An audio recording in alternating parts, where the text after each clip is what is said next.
Hello বন্ধুরা, আসসালামু আলাইকুম। আশা করি সবাই ভালো আছেন। তো যেহেতু অনেক রক্তের বিনিময়ে বাংলাদেশ কোঠা আন্দোলনে ছাত্রদের জয় হয়েছে, তো ছাত্র ভাইদের আমরা হাজারো সালাম জানাই, ওদেরকে শুভকামনা জানাই। ও সবাই ভিডিওটি শেয়ার করে দিবেন যেন সবাই দেখতে পারে যে আমাদের ছাত্র নেতা ভাইটি আজকে অনেক সুন্দর একটি SMS দিচ্ছে সবার জন্য। সবাই SMSটি সবার কাছে শেয়ার করে দিবেন। দেখতে থাকুন ভাইটি কি বলে, সবাই মনোযোগ দিয়ে দেখবেন এবং শেয়ার করবেন। প্রিয় দেশবাসী, আজকে আপনাদের এই গণবিপ্লব, এই অভ্যুত্থানের মাধ্যমে পুরো বাংলাদেশে যেটি হয়েছে সেটি হচ্ছে বাংলাদেশকে সামনে নিয়ে যাওয়ার বা বিজয়ের একটি প্রাথমিক ধাপ। এর কিন্তু আরো অনেকগুলো ধাপ রয়েছে। এটির চূড়ান্ত পর্যায়ে যাওয়ার পূর্ব পর্যন্ত আমাদেরকে প্রত্যেকটি স্টেপ অনেক চিন্তা করে ফেলতে হবে।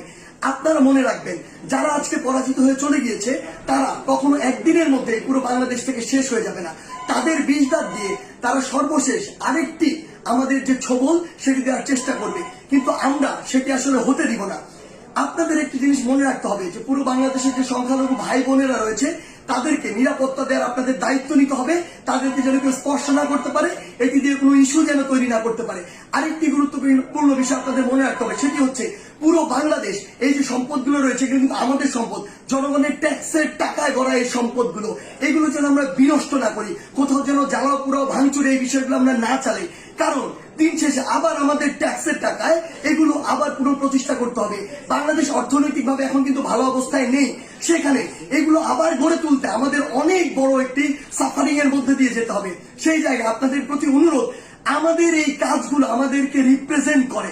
তাই কেউ কোন একটি কাজ করেছে, অপকর্ম করেছে, বাংলাদেশে পশুর মতো অনেক কাজ করেছে, ফ্যাসিজম করেছে, যা ইচ্ছা তাই করেছে, আমরাও সেটি করতে পারি না। যদি করি তাহলে তাদের সাথে আমাদের পার্থক্য থাকে না, বরং আমরা দেখিয়ে দিব যে কিভাবে আগামীর বাংলাদেশকে বিনির্মাণ